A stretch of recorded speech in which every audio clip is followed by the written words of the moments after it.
Hello mga kapachams! Eto na naman po ang inyong nag-iisang pachamba-chambang kusinera, Princess Sarah! Nagki-crave ka ba sa cake?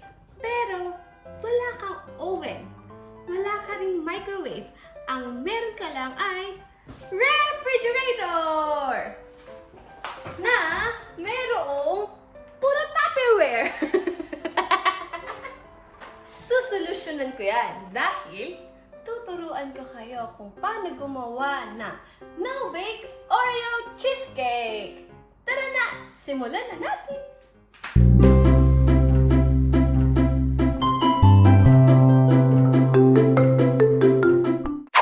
So, let's begin!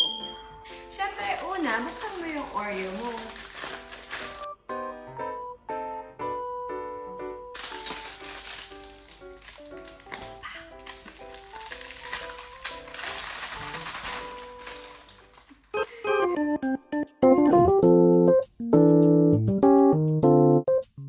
Then, ang first step natin is tatanggalin nyo yung filling. Pero, huwag nyo itatapon ha. Kasi kakailanganin nyo yan mamaya. Pag tinapon nyo, bahala kayo sa buhay nyo. Yan, tatanggalin nyo lang yung vanilla ng ating Oreo.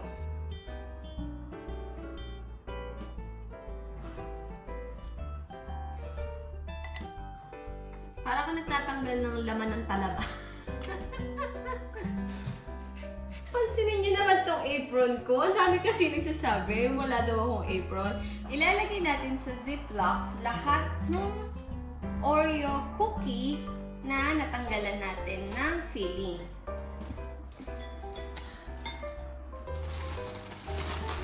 Then, make sure na walang air sa loob. Kung hindi, pag dinulog nyo siya, sasabog siya. Gagamit ka nito. O kahit na anong pamukpok, kahit martilyo, pwede. Durugin mo siya, pero dahan-dahan lang. Shout out po sa mga taong labas ng labas na walang mask, walang social distancing.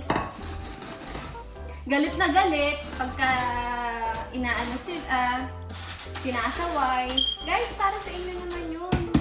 Hindi naman kayo sinasaway para sa kanila, no?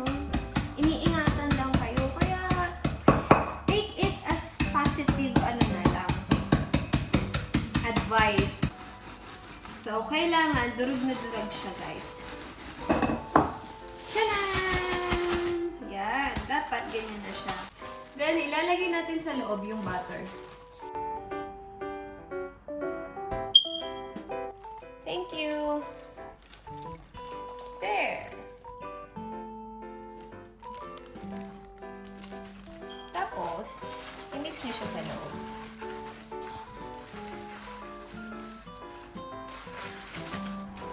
Yan. So, ang next step natin is ilagay natin sa ating molder yung na-prepare natin na Oreo. So, pitin mo na lang para makuha mo lahat.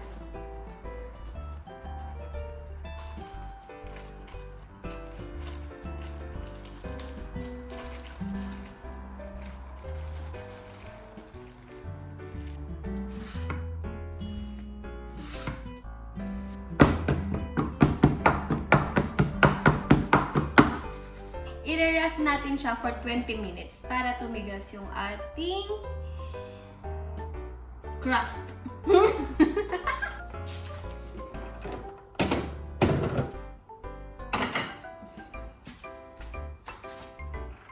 So, ang sunod na gagawin natin at ipiprepare natin is yung ating gelatin.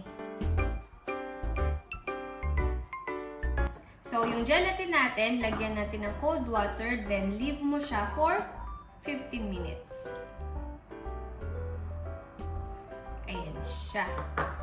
Pero depende yun sa gelatin instructions. Kasi yung iba, meron gelatin na paper, may gelatin na iba-iba. Ito yung sa akin, ito yung instruction dun sa gelatin na nabili ko. So, leave mo siya for 15 minutes. Ipiprepare na natin yung ating cream cheese.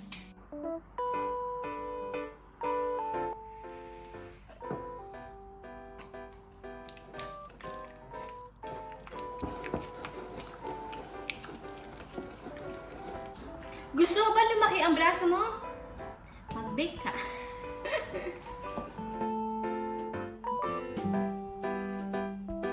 Dahil ilagay natin yung sugar.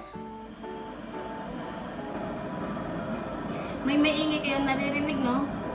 Yung ano yan, nagbo-boil ako ng water kasi kailangan natin yan sa gelatin. Huwag nating kakalimutan ang pinakamahalagang flavor ng ating Oreo cheesecake ay ang ating vanilla filling. So, kuhanin natin siya, ilagay mo dyan.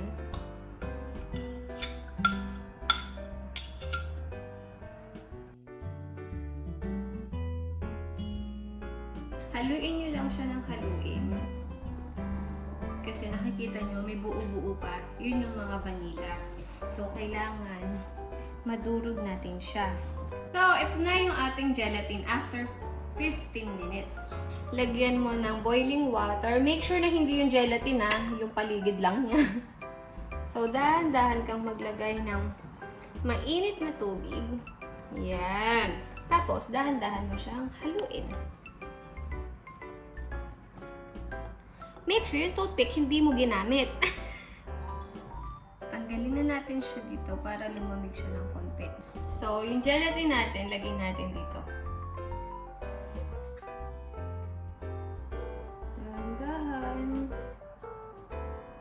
Yung gelatin, yung magbibigay ng magandang texture sa ating cheesecake.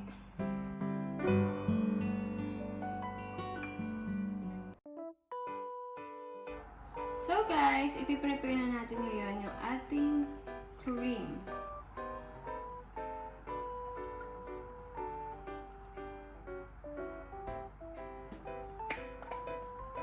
Let's go!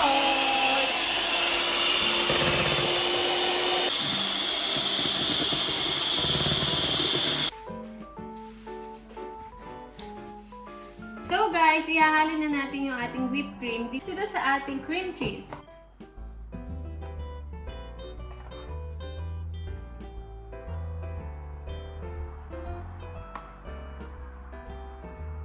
So, haluin lang natin siya.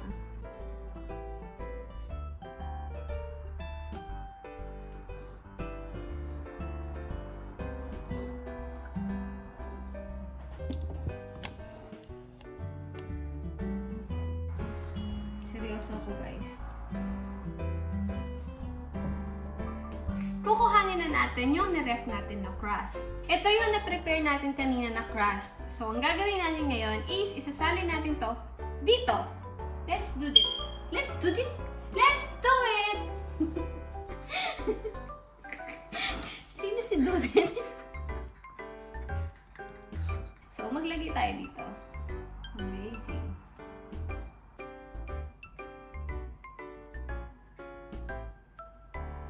Maglalagay tayo ng Oreo sa loob.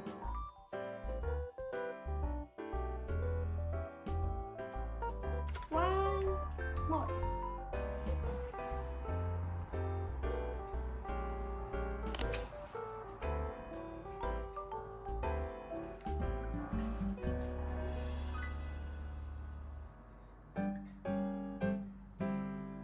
So guys, ito na naman. Nagdidikdik na naman ako ng Oreo cookies para sa ating toppings. So, ilalagay lang natin siya dito pang toppings.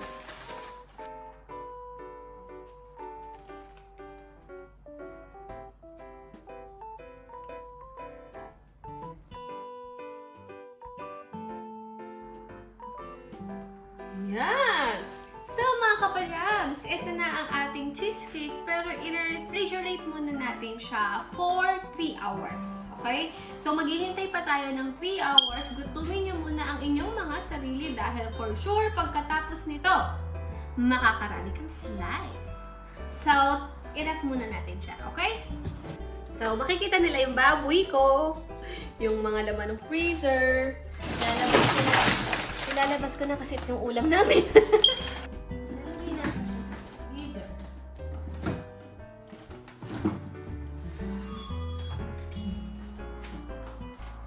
3 hours later. Hi guys!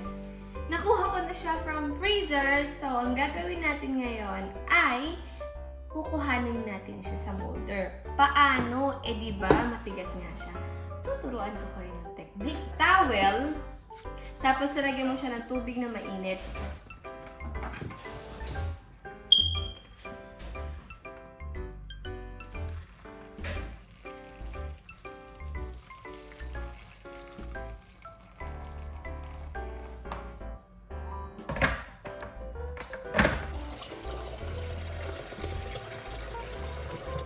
So, lalagay niyo lang siya dito. Yan. Yun yung sekreto.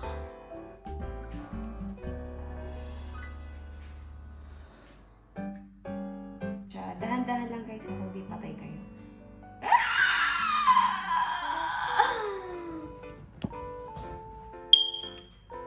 So, eto na siya. Pero hindi pa dyan natatapos kasi naglalagay pa tayo ng kung anik-anik sa top niya. Real!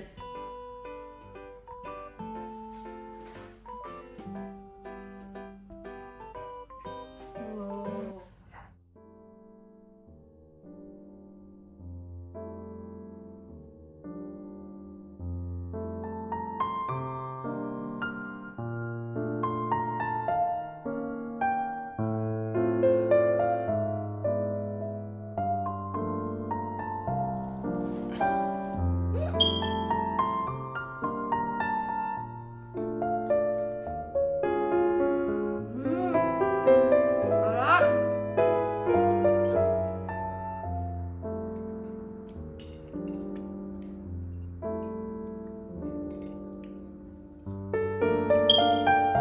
Let's eat!